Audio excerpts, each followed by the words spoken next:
Chers auditeurs, bonjour. Bienvenue dans la saison 1 Best-of de Comme d'Archi, le podcast qui vous ouvre les portes du monde fascinant de l'architecture.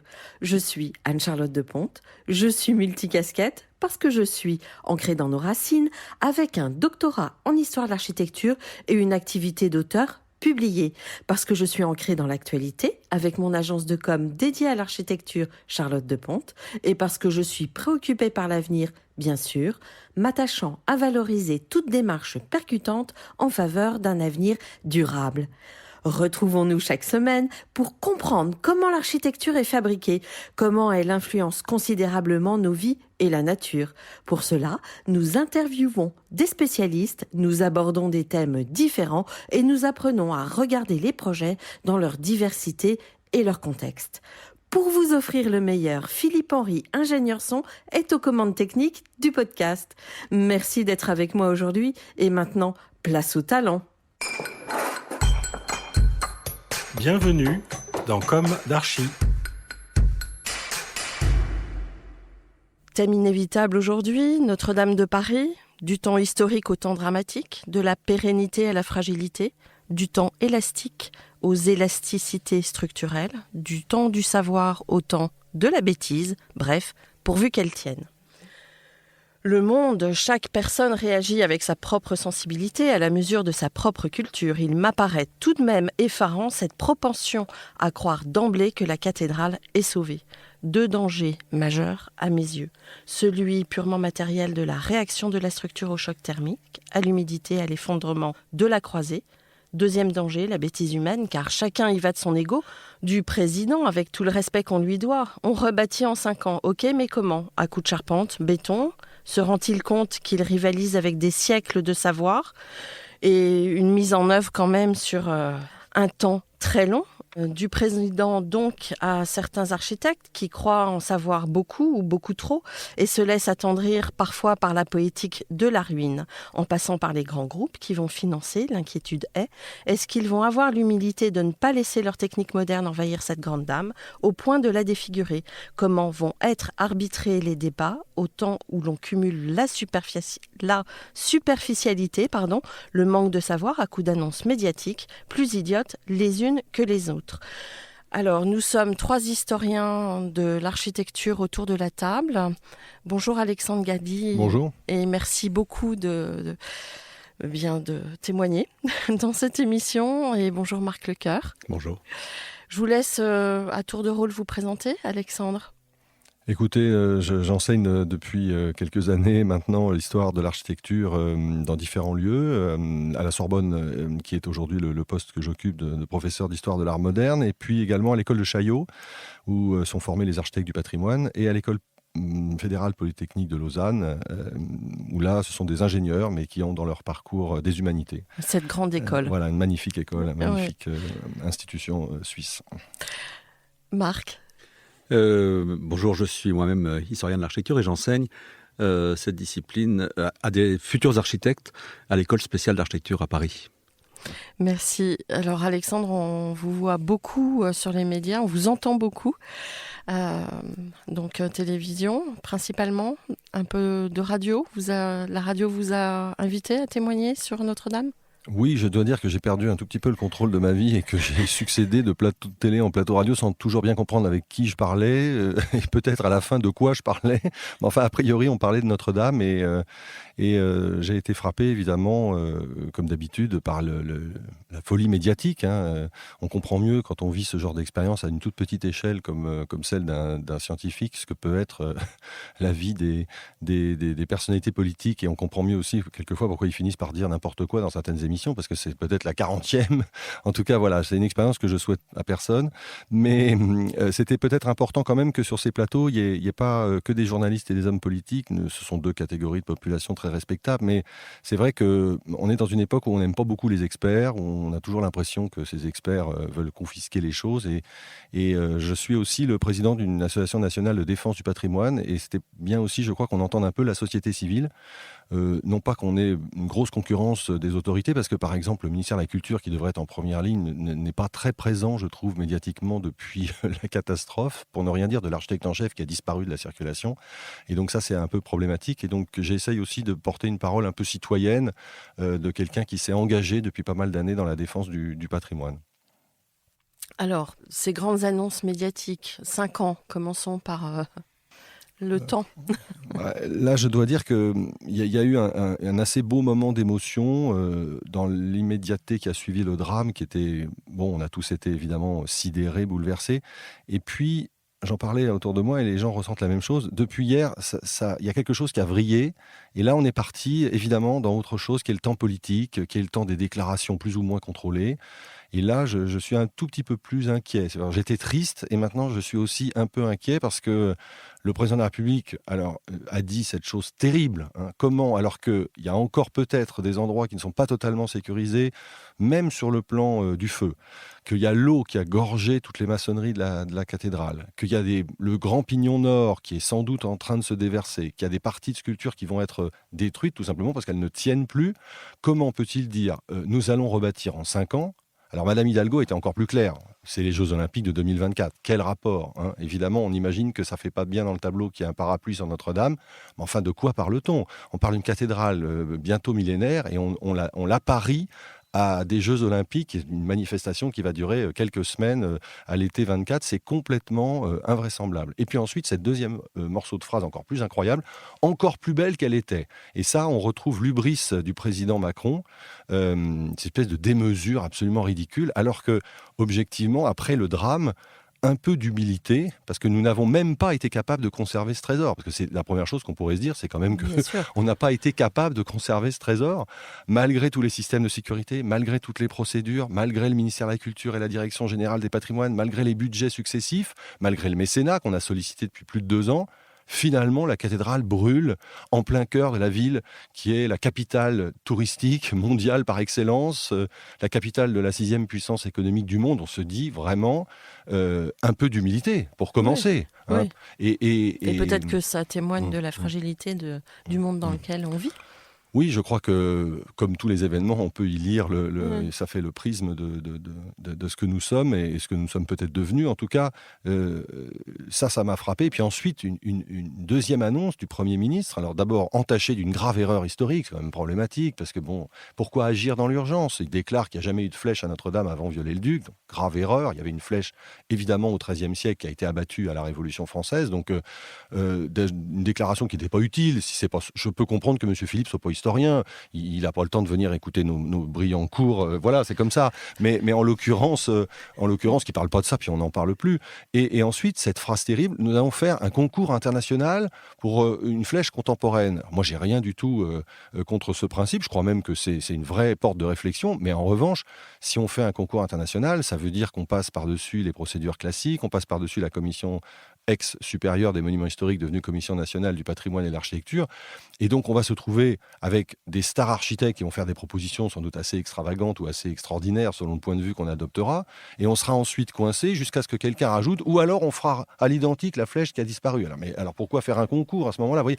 Donc là, il y a une espèce de précipitation très angoissante et le temps politique, qui n'est jamais le temps du patrimoine, a rattrapé la cathédrale. Oui, et alors, il me semble que il y a quelque chose qu'on oublie totalement dans les médias, c'est cette structure de pierre, cette croisée qui s'est effondrée. Alors, enfin, la symbolique je trouve ça aberrant. Alors vous, qu'en pensez-vous? Oui, c'est-à-dire que quand on parle avec les professionnels, c'est-à-dire les architectes, les entreprises, hein, j'ai rencontré pas mal de gens sur les plateaux qui étaient eux-mêmes à la tête d'entreprises des monuments historiques. Pour l'instant, tout le monde dit attendez, on ne sait même pas ce qui va encore tenir. Il va y avoir un temps extrêmement long de séchage. L'hygrométrie de la cathédrale est complètement modifiée. Il va y avoir des champignons, forcément. Donc, il y a un temps qui peut être de plusieurs mois, voire peut-être de plus d'une année avant que la totalité de la structure de la cathédrale soit réassainie. Il faut construire un immense parapluie qui va être aussi un échafaudage de confortement à plusieurs endroits fragilisés. Donc voilà, moi j'ai plaidé en permanence, mais un peu dans le désert, pour qu'on se donne quand même d'abord ce temps-là, ce temps de l'expertise, de la réflexion. c'est pas trop quand même. Elle a 850 ans, on peut prendre une année de plus pour pas faire une intervention qui serait malvenue, incomplète. On vient de faire une grosse boulette. Alors, donnons-nous les moyens de ne pas recommencer par la précipitation en faisant une restauration qui serait médiatique et pas en profondeur, aussi bien intellectuellement que techniquement. De toute façon, le déversement médiatique est bien là, oui. avec les stars qui mettent... alors, aussi, tout mon respect à Jean-Michel Wilmotte, c'est mon ancien patron, mais bon... Oui, tout le monde pousse sa chansonnette, bon, ça peut se comprendre. Le plus inquiétant, les grandes entreprises font des propositions où on ne sait pas trop où est l'intérêt général et l'intérêt privé, et ça, c'est plus angoissant, évidemment. Oui, exactement. Donc, cette flèche, cette structure, et la forêt, qu'est-ce que vous en pensez ? Est-ce que vous avez un petit peu une idée déjà, ou est-ce que vous restez dans ces prématurés, nous verrons après ? Je crois que c'est prématuré pour une raison à ce moment-là qui n'est pas de pure rhétorique, mais comme historien, je ne peux pas m'empêcher d'abord de reposer les choses dans le temps long, évidemment, et de rappeler que cette problématique de Notre-Dame qui vient de brûler, c'est une problématique très, très habituelle de ces grands édifices. Alors, ce n'était pas arrivé à Notre-Dame par chance jusqu'à nous, mais plusieurs grandes cathédrales ou grandes abbayes ont brûlé 1972, cathédrale de Nantes, ça a été un sacré truc. On se souvient de Nantes, qui est d'ailleurs à l'origine de l'interdiction de visiter par le public ces fameux combles. C'est pour ça que si peu de gens les ont vus. Moi, j'ai eu la chance de voir la forêt. Maintenant, je me rends compte que c'est comme les personnes qu'on a connues et puis qui disparaissent. On a une espèce de rapport comme ça, spatio-temporel, qui se décale. Mais non, je parle simplement, moi, du 19e et de la naissance du service des monuments historiques. Rappelons-nous que les grandes querelles autour de la question des matériaux, faut-il utiliser des matériaux contemporains dans des édifices anciens ? C'est une querelle qui se pose même avant Viollet-le-Duc. Et je veux rappeler peut-être ici l'extraordinaire tour de force de l'architecte à Lavoine qui va construire, après l'incendie de la flèche de Rouen, déjà une flèche qui disparaît à l'époque, une très belle flèche en fonte, qui est aujourd'hui un incunable du service des monuments historiques, sauf que Viollet-le-Duc arrive derrière et dit non, jamais de matériaux contemporains dans l'architecture gothique, et il va pousser beaucoup, lui, à l'usage traditionnel, pierre, bois, plomb, etc. Et pourtant, nous avons, dans l'histoire de l'architecture métallique, des charpentes extraordinaires. Je pense à Chartres, après l'incendie sous Louis-Philippe, on a fait une très belle charpente ogivale en métal. Je pense bien sûr à la basilique Saint-Denis, qui a une extraordinaire charpente métallique. Quand on a remonté le toit, alors là, c'était pour des formes pour des questions de pente, de toiture, c'était pas un incendie, c'était consécutif aux restaurations après la Révolution. Et donc cette problématique-là, elle est là et elle existe, et bien sûr elle est magnifiée par Henri Deneux à Reims, qui fait cette extraordinaire charpente à petit bois, comme Philibert Delorme, mais avec des planchettes de béton. Et quand on entend en ce moment le mot béton circuler, je rappelle que si c'est positif, c'est que ça renvoie à ça, c'est-à-dire à la charpente de Deneux, qui se visite aujourd'hui à Reims comme un chef-d'œuvre en soi, si vous voulez, en plus de la visite de la cathédrale. Donc, on a ces problématiques depuis presque 2 siècles, puisque c'est 1825 à peu près à Lavoine, donc on n'est pas loin. Et donc, il faut laisser ouvert toutes ces questions. Quand j'entends l'ancien architecte en chef, Benjamin Mouton, que je connais bien, avec qui j'ai enseigné à Chaillot, dire « il faut absolument refaire une charpente en bois », je ne vois pas très bien pourquoi il y aurait une nécessité absolue. La charpente en bois, comme disaient les gens du 19e, elle peut rebrûler. Alors peut-être il faut trouver une solution plus performante. Oui, et en même temps, on sait très bien que le métal aussi... Alors, il n'est pas parfait, il n'a pas une tenue au feu énorme, exactement. Il y a des dilatations. Non, mais c'est des questions passionnantes, mais on ne peut pas les résoudre en 2 jours. Mais bien sûr.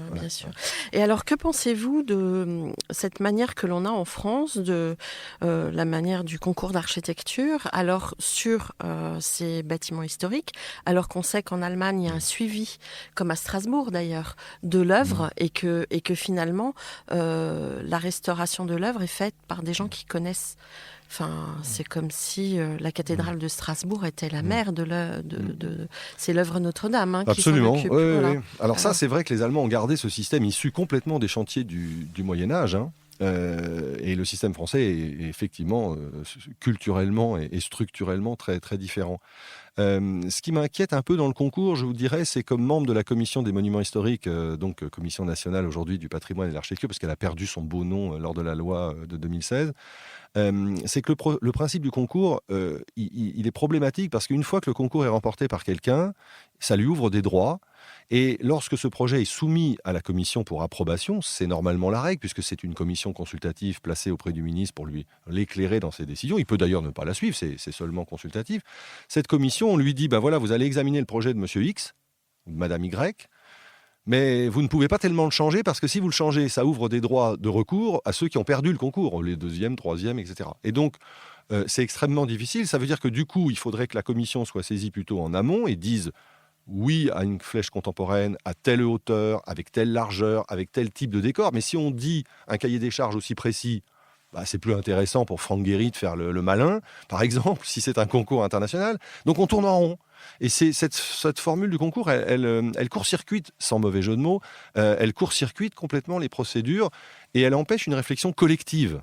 C'est ça qui m'inquiète un peu, si vous voulez. Parce qu'une fois qu'on aura eu un star architecte qui aura dit c'est ça et pas autre chose, et que le président trouvera formidable de couper le ruban d'une flèche particulièrement qui fera parler de lui, on sera dans une impasse. Et ça me soucie. Ouais. Bon. Marc, vous avez peut-être un échange à faire avec Alexandre je sais pas. Avant qu'Alexandre reparte, peut-être sur un plateau ou dans ses... J'en ai peur, oui. Oui. J'en ai peur. Je ne sais plus lequel, mais j'en ai peur. Je souscris à tout ce qu'a dit Alexandre, bien sûr. Une chose sémantique qui me frappe beaucoup, c'est que Notre-Dame de Paris n'a jamais été aussi nôtre.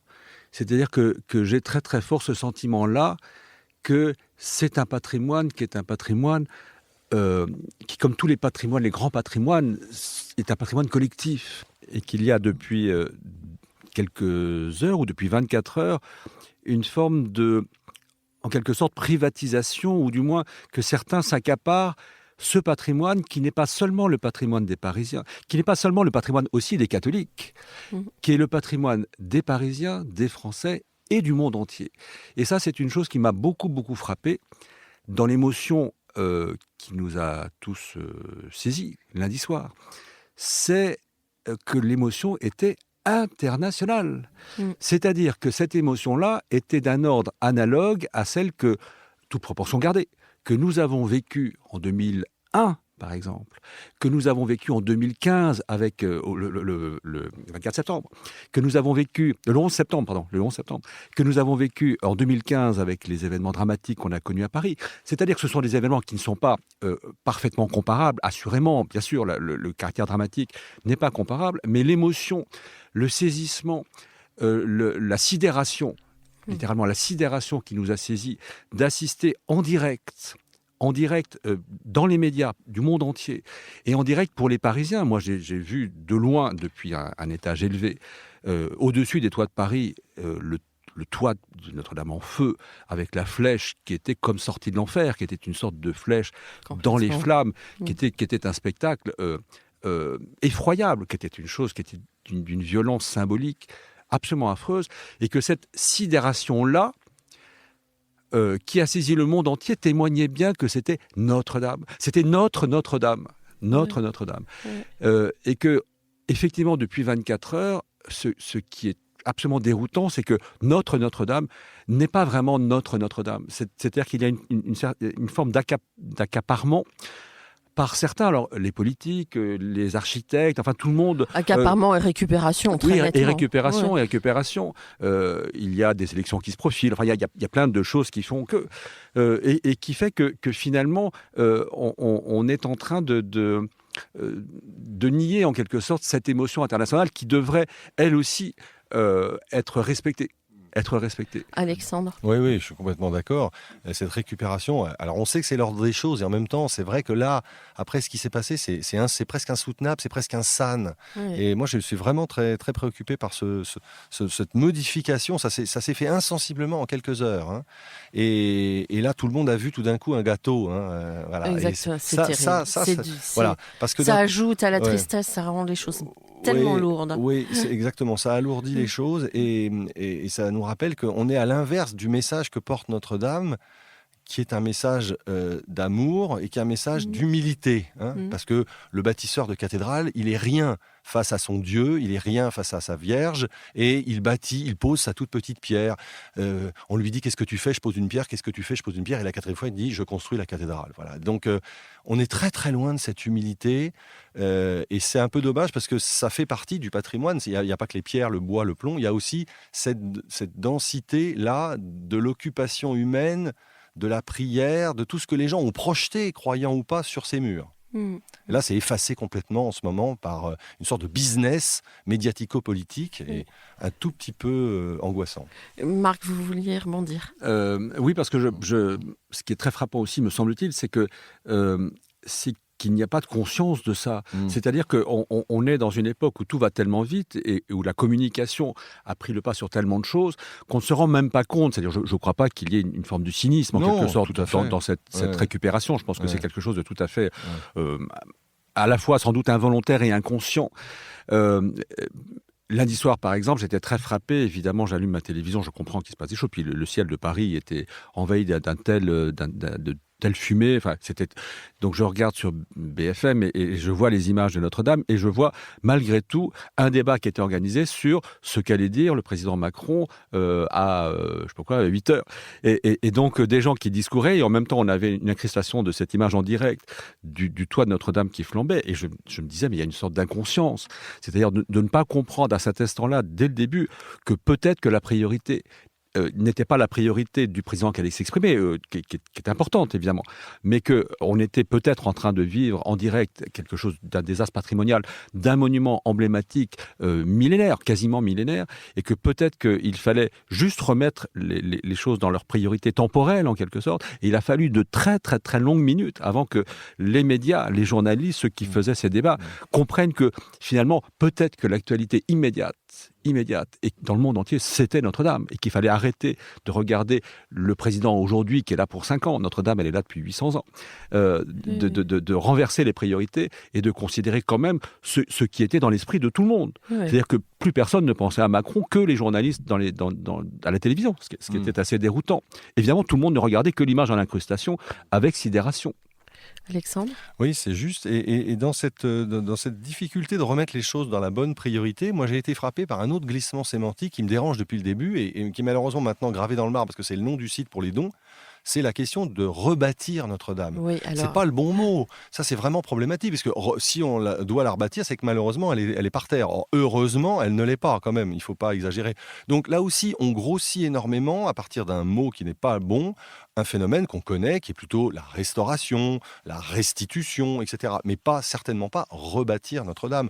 Les mots ont un sens. Et là, je suis un peu étonné parce que le président, qui est un philosophe, qui est un lettré, là, il n'est pas dans le bon registre non plus, vous voyez. Donc, bon, avec le respect qu'on lui doit, évidemment, c'est notre président, mais là, il me semble que, là encore, humilité plus que démonstration serait bienvenue. Et rebâtir en plus belle, c'est absolument c'est saisissant. C'est-à-dire que déjà si on peut retrouver un jour quelque chose qui se rapprocherait de cet état de perfection qu'était Notre-Dame, on pourra déjà s'en réjouir. Mais d'imaginer qu'on puisse aujourd'hui et en 5 ans faire mieux que ce qu'on a perdu est assez saisissant, de même que les déclarations très très rapides qui ont consisté à dire on a échappé au pire aussi étaient assez déroutantes. Le pire est arrivé, c'est-à-dire que ce pire est inimaginable, c'est-à-dire de voir Notre-Dame en feu au milieu de Paris, c'était le pire, évidemment. Alors évidemment la cathédrale ne s'est pas écroulée, donc ça aurait pu encore être pire. Et puis, c'est pas fini, je pense que l'histoire n'est pas finie. Hein. Mais alors, ça on le verra, ne soyons pas des oiseaux de mauvais augure, espérons. Non, mais bon...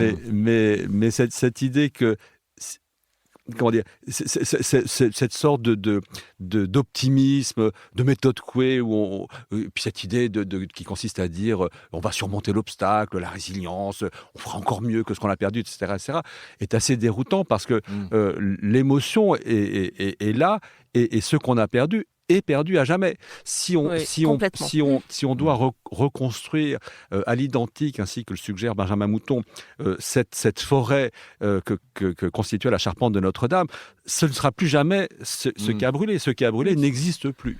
Donc il faut aussi, alors il faut l'accepter, mais il faut se faire une raison, c'est plus là.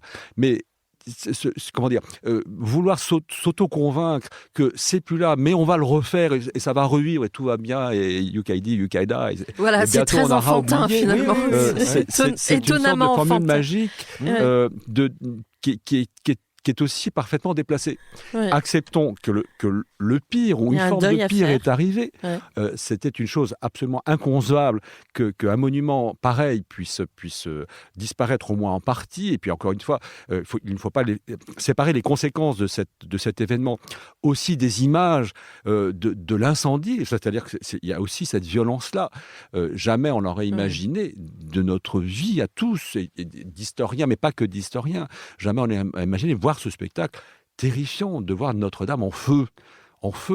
Ce soir-là, après avoir vu depuis le 7e étage d'un immeuble, donc ce spectacle-là, je devais partir. Bon, je prends le métro, je suis passé sur un viaduc, je sais plus, c'est la ligne 7. Après qu'elle l'a râpé, je traverse la Seine pour aller vers la place d'Italie. Et la traversée de la Seine, quand on sort du tunnel et qu'on traverse la Seine dans ce wagon-là, quand on a découvert Notre-Dame en feu, les gens ont poussé des cris dans le métro. On poussait des cris.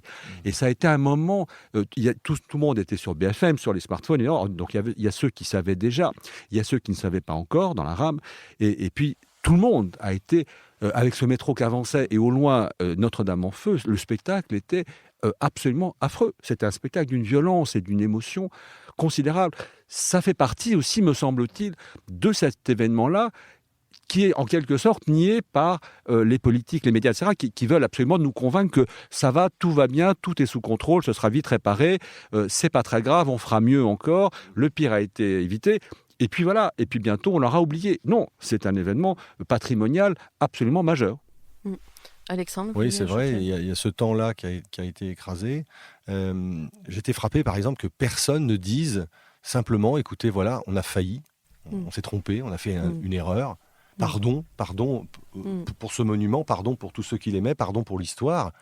Et j'étais frappé par la réaction d'un collègue espagnol qui téléphonait pour dire on vous soutient, etc. Et cet après-midi, on envoie des équipes pour vérifier tous nos chantiers. Tout de suite, nos réseaux électriques, dans nos cathédrales à nous. J'ai trouvé que c'était une phrase magnifique, beaucoup plus simple, beaucoup plus proche de la réalité. Il faut se poser des questions. On ne peut pas passer comme si de rien n'était. On a fait une énorme erreur. Il y a des responsabilités. Il ne s'agit pas de désigner telle ou telle personne. C'est pas ça que je dis. Ça, c'est la police judiciaire qui s'en occupe. Non, ce que je dis simplement, c'est que commençons par dire, écoutez, on n'a pas été capable de conserver ce chef-d'œuvre, alors qu'on ne pouvait pas le visiter, on ne pouvait pas rentrer, il fallait changer tout, les habits, les chaussures, c'était très, très réglementé par tranche horaire, etc. Et pourtant, on n'a pas été capable de le faire. Donc, commençons par dire, non pas, c'est pas un acte de contrition, mais pour dire, écoutez, voilà, il y a forcément quelque chose qui a disjoncté, si j'ose dire, au sens propre comme au sens figuré. Commençons par le reconnaître et commençons par dire que nous allons nous inquiéter, et là c'est le défenseur du patrimoine qui parle, de l'état général sanitaire de notre patrimoine qui n'est pas si bon que nous le croyons, parce que depuis des années le budget est à la baisse, il est lissé en permanence vers le bas, ça fait du yo-yo, ça désorganise les entreprises des travaux de monuments historiques qui ne peuvent pas engager forcément parce qu'elles ne savent pas si on ne va pas encore avoir un coup de semonce de Bercy, etc. Ça fait qu'il y a moins de compagnons, ça c'est comme les curés, il y en a toujours un peu moins.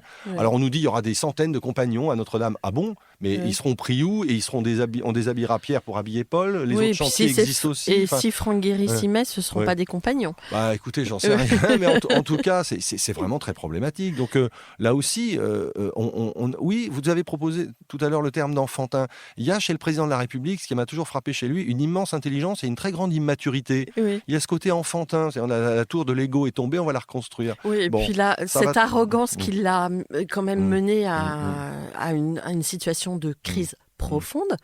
Il me semble que cette arrogance, elle se réexprime totalement dans sa réaction vis-à-vis de ce drame. Et alors, elle est nôtre, cette cathédrale, mais il y a des spécialistes, il y a des savants. Vous en faites partie.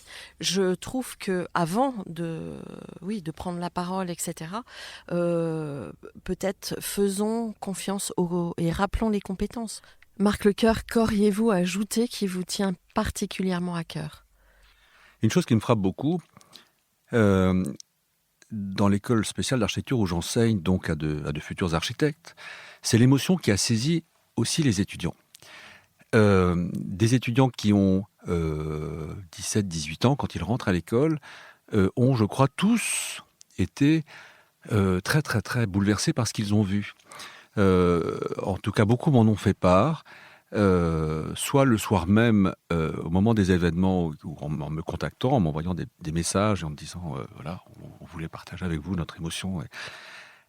soit dès le lendemain en me croisant dans l'école. Et ça me frappe d'autant plus qu'il y a dans cette école, comme dans tous les établissements d'enseignement français, évidemment des gens de toute culture, de toute confession. C'est donc une émotion qui dépasse largement la nationalité, les croyances personnelles ou les non-croyances. Encore une fois, Notre-Dame, ça n'est pas que le patrimoine des catholiques, évidemment. Ça va très très au-delà de ça. Et ça n'est pas non plus, comme on l'a beaucoup dit aussi dans les médias, etc., le premier monument visité en Europe, et il y a 15 millions de visiteurs par an, etc., etc., comme si ces éléments-là légitimaient Notre-Dame. Non, il n'y aurait qu'un visiteur, ce ne serait pas grave. La valeur de Notre-Dame n'est pas, réductible à des choses... usages. À des usages qui sont très bien. C'est très bien qu'il y ait 15 millions de visiteurs. Enfin, c'est très bien, je ne sais pas si c'est très bien, mais enfin, disons que c'est un fait. C'est un fait, voilà. En tout cas, ça ne suffit pas à justifier l'émotion et la perte. C'est comme si c'était juste, on ne pourra plus recevoir 15 millions. Et j'entendais ce matin aux informations que maintenant, le grand souci, donc chaque jour, on apporte un thème nouveau, oui. un sujet d'analyse nouveau. Alors, ce matin, c'était l'embarras des tours opérateurs qui ne pourront plus, dans les années qui viennent, passer par Notre-Dame, qui était quand même le passage obligé, etc. Ça me paraît absolument dérisoire. Bien sûr, le problème dépasse. Tant pis pour les tours opérateurs, ils se rabattront sur autre chose. Mais c'est pas la perte n'est pas une perte touristique. Enfin, c'est tellement au-delà de ça. Et les étudiants, me semble-t-il, ont parfaitement compris ça. Et avec, de manière étonnante, la manifestation d'une émotion qui est à la fois une émotion internationale, comme je l'ai dit, une émotion collective et une émotion individuelle. C'est-à-dire et c'est peut-être ça qui est comparable avec, je disais, les événements du 11 septembre ou les événements, évidemment, également dramatiques de novembre 2015. C'est-à-dire qu'il y a une sidération qui nous saisit collectivement. Le choc est collectif et le choc est incroyablement intime. C'est-à-dire que nous sommes intimement bouleversés et nous sommes collectivement bouleversés. Vous voyez qu'il y a cette double dimension-là qui, je crois, rapproche ces événements, encore une fois, avec d'énormes différences. Il n'y a pas eu de mort à Notre-Dame, et ça n'est pas un attentat. Et puis, je crois, ces personnes qui sont membres de l'UNEF aussi, qui ont dit que l'histoire et le patrimoine français, taratata, rien à foutre. Il y a ça aussi. Je n'ai pas entendu ça. Il y a quelques...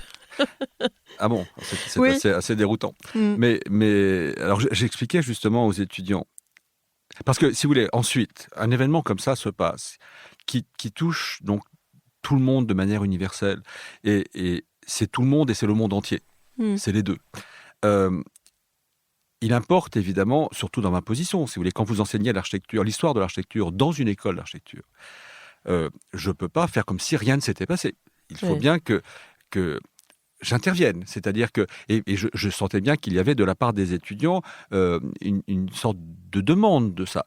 C'est-à-dire, la question... Vous étiez presque leur psy. Non, je crois pas. En tout cas, j'espère pas. Non, pas le psy. Mais dans la douleur, en tout cas, important d'être entendu, écouté dans cette douleur. Alors, c'est dans ce sens-là. Sans doute, oui. Je pense que dans leur besoin de me faire part de leur émotion, je pense que j'étais la bonne personne à leurs yeux, puisque je suis leur professeur d'histoire. Donc, de l'architecture. Sans doute, de l'architecture. Donc, ils estimaient sans doute que j'étais la personne la mieux à même de comprendre leur émotion. Donc, dans ce sens-là, ça, c'est important. Suis d'accord avec vous. Mais il importait donc qu'on puisse... dire quelque chose de cet événement. C'est compliqué parce que, ayant donc assisté, comme tant de Parisiens, quasiment en direct à cet événement effroyable, de mes yeux, par la télévision, je me disais, le moment de sidération complète passé, je me disais, il va falloir que j'en parle à mes étudiants, évidemment. Et je me disais en même temps, je ne peut rien dire. Qu'est-ce Quoi qu'on peut leur dire Ouais. Que dire d'un événement pareil Qu'est-ce qu'on peut, comme un événement pareil peut devenir une sorte de leçon. Qu'est-ce qu'on peut dire de ça? Ça m'a beaucoup travaillé dans les heures qu'on suivit parce que il fallait que j'en parle et je ne savais pas du tout comment en parler. La responsabilité du professeur. C'était pas tellement une question de responsabilité, c'était une question de trouver les mots. Trouver les mots et trouver surtout comment un tel événement peut faire sens. C'est pas, comment dire, je ne parle pas là de savoir comment s'est déclenché le feu, etc., etc. Ça, c'est une autre question. Les étudiants, évidemment, s'interrogent. Je n'ai pas de réponse. Enfin, voilà, je leur ai dit, attendons que l'enquête avance. Je ne suis pas enquêteur et je serais très malvenu que je puisse moi-même leur donner mon sentiment qui n'a aucun intérêt sur ce sujet-là. C'est pas mon domaine. Mais c'est plutôt comment expliquer une telle émotion. Et je leur disais précisément que c'est un bâtiment qui dépasse les questions des religions, évidemment. Et je leur disais que sans doute, ce choc-là, c'était que Notre-Dame, pour nous qui sommes parisiens, j'enseigne à Paris, donc les étudiants sont parisiens ou de la région parisienne, ce choc-là tient aussi au fait que Notre-Dame occupe dans Paris une place absolument essentielle, centrale. Elle est au centre de Paris. Et non seulement elle est au centre de Paris, mais elle est en plus de ça visible de toutes parts. Elle est visible de loin. Quand vous êtes un petit peu en hauteur sur Paris, vous voyez évidemment l'émergence de Notre-Dame et cette flèche qu'on ne verra plus. Elle est constitutive de Paris, tout simplement. Oui, c'est notre cœur. Oui, mais ce n'est pas seulement ça, c'est que physiquement, elle est très présente. Et elle est très présente de loin, parce que c'est la vocation d'une cathédrale. Mais elle est aussi très présente dans son environnement immédiat. C'est-à-dire que la position si exceptionnelle de la cathédrale au bout de l'île de la Cité, avec les dégagements, d'ailleurs qu'on a largement fait au XIXe siècle, elle était auparavant beaucoup plus enserrée dans des constructions, font qu'elle est visible depuis évidemment le bout du parvis, elle est visible depuis la rive gauche, elle est visible depuis le pont de la Tournelle, c'est-à-dire très loin où on a cette vue si belle et si connue et si reproduite du chevet de Notre-Dame à la proue de l'île de la Cité, comme une sorte de navire posé sur les berges de la Seine. Donc c'est un monument qu'on voit de très loin et dont les différentes perceptions qu'on peut avoir depuis le chevet, sur le flanc, sur le devant, etc., sont des visions qui sont toutes différentes, sont toutes complémentaires et sont toutes exceptionnellement poétiques. Enfin, il y a une émotion qui se dégage chaque fois. Et je disais aux étudiants, quand nous, Parisiens, le nous étant un nous collectif, évidemment, quand nous, Parisiens, passons, par exemple, en bus, quand on traverse la Seine en bus, etc., souvent, sans s'en rendre compte, on jette un petit coup d'œil et Notre-Dame est là. Et puis, on continue son chemin. C'est un repère. On ne se rend pas compte, on ne le sait pas. Mais on est content comme ça, dans un quart de seconde, on regarde, c'est joli, c'est beau. Et on se dit, allez là, puis le bus continue sur son chemin. Et donc c'est quelque chose qui fait partie de notre vie.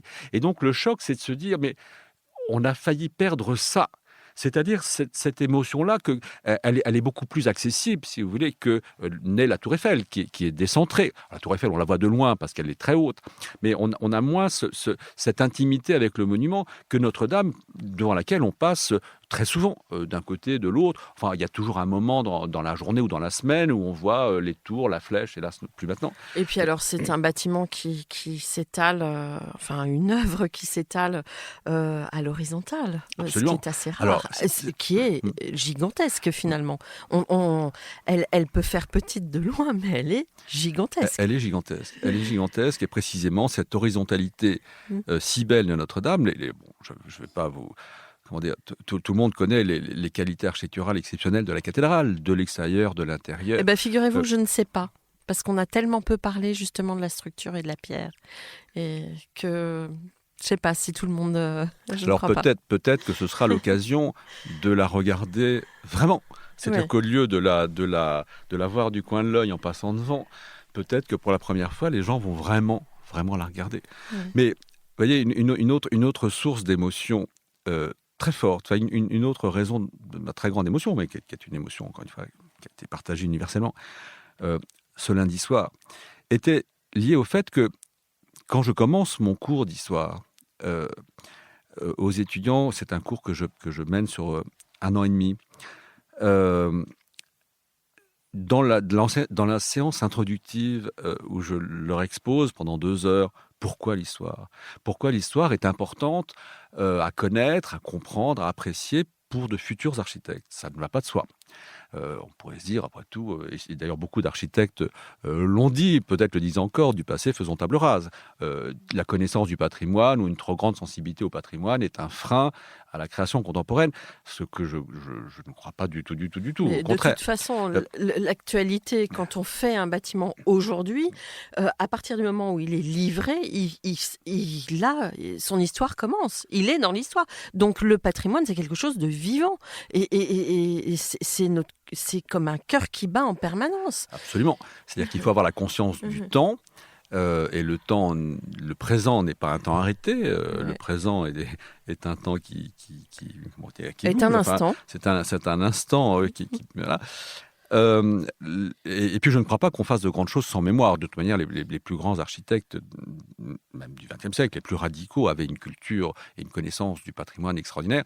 L'exposition Tadao Ando au Centre Pompidou ces derniers mois présentait en ouverture de l'exposition des carnets de croquis magnifiques de Tadao Ando qui s'était formé, qui était autodidacte et qui s'était formé à l'architecture en voyageant en Europe et aux États-Unis et en allant voir tous les grands chefs-d'œuvre de la Renaissance italienne, par exemple, ou de Le Corbusier, en allant les voir et en les croquant de façon à s'en pénétrer. Et c'est ce qui a contribué à le former comme architecte. Et Tadao Ando, on ne peut pas nier que c'est une des très très grandes figures aujourd'hui de l'architecture contemporaine. C'est un Pritzker, etc. Et donc, dans cette séance introductive de mon cours où j'expose ce que c'est que l'histoire et l'importance de l'histoire de l'architecture pour des architectes. Évidemment, on n'enseigne pas l'histoire de la même façon pour des architectes que à l'université, pour des savants. Dans cette séance-là, je montre une image de Notre-Dame. Et l'image que je montre, et j'allais dire que je montrais, mais non, que je montrerai encore, c'était l'image de la flèche de Notre-Dame, où j'expose qu'au pied de la flèche se trouvaient 16 statues, les 4 évangélistes et les 12 apôtres. Et je pointe l'un des apôtres, qui est le seul qui ne regarde pas vers l'extérieur, qui est au contraire tourné vers la flèche, qui lève la tête vers la flèche et qui, comme pour se protéger du soleil, lève son bras gauche au-dessus de son visage. Et je leur dis, voilà, c'est Viollet-le-Duc. Viollet-le-Duc a signé son œuvre en se représentant lui-même au pied de la flèche. Et si Viollet-le-Duc a osé cette sorte de... comment dire, mise en scène. De mise en scène, et puis quand même un peu gonflé, on pourrait se dire, c'est qu'il avait l'occasion de le faire dans la mesure où les 12 apôtres qui sont représentés avec les 4 évangélistes, les 12 apôtres comptent parmi eux Saint Thomas, et Saint Thomas, c'est le patron des architectes. Et donc, j'expose ça aux étudiants et je leur dis, voilà, le saint patron des architectes, c'est une question de culture générale, il ne s'agit pas d'aller allumer un cierge à Saint Thomas, mais le saint patron des architectes, c'est Thomas. Et donc, on pouvait, Viollet-le-Duc l'a fait, se représenter, l'architecte pouvait se représenter à Saint Thomas, c'est une façon de signer son œuvre. Constant Dufeu l'a fait aussi sur la façade de l'église Saint-Laurent, à la même époque, dans le nord de Paris. Et donc, je montre cette photo là, et qui me permet de parler de Saint Thomas, tout ça, des choses assez amusantes. Et quand j'ai vu la flèche brûler, je me suis dit symboliquement, ce qui m'a bouleversé, c'est que je me suis dit la flèche brûle et Viollet-le-Duc en Saint Thomas brûle, c'est-à-dire c'est l'architecte qui est en train de brûler, c'était l'architecte qui avait signé son œuvre, c'était au-delà de Viollet-le-Duc, c'était Saint Thomas, c'était l'architecte avec un grand A. Et ça m'a vraiment bouleversé, cette idée-là. Mais elles ont été déposées juste avant. Et bien voilà, et c'est ce qu'on a appris 2 heures après. 2 heures après, j'ai appris, ça fait partie des petits miracles quand même de cette histoire si triste et si terrible. Il y a quand même quelques petits miracles, et dans les petits miracles, c'était d'apprendre, mais c'est arrivé 2 ou 3 heures après, que précisément les statues avaient été déposées quelques jours plus tôt. Alors déposer, ça veut dire retirer. Retirer, donc elles n'avaient pas péri, et que si la flèche est à jamais détruite, ce Saint Thomas, ce Viollet-le-Duc en Saint Thomas, image de l'architecte, j'allais dire avec un grand A, encore une fois, est toujours là. Il ne regardera plus jamais cette flèche-là, mais peut-être qu'il regardera une autre flèche plus tard. Laissons le temps au temps, peut-être. Laissons le temps au temps, laissons les choses se refaire, se discuter, se poser. Avec sagesse. Avec sagesse, et puis je dirais, pour reprendre ce que je disais tout à l'heure, en respectant le fait que Notre-Dame, c'est notre Notre-Dame. Oui. C'est-à-dire que c'est un patrimoine universel et qu'il importe aussi à ce titre-là de le respecter. Marc, merci infiniment à tous nos auditeurs pour leur écoute. Je vous souhaite une bonne semaine et à très bientôt sur Comme d'Archi. Prenez soin de vous. Au revoir.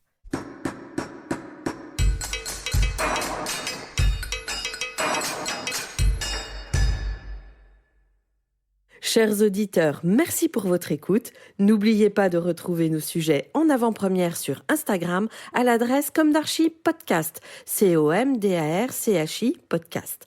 Si vous aimez ce podcast, favorisez sa diffusion en lui donnant 5 étoiles sur Apple Podcast, plus un petit commentaire, ou sur votre plateforme de podcast favorite.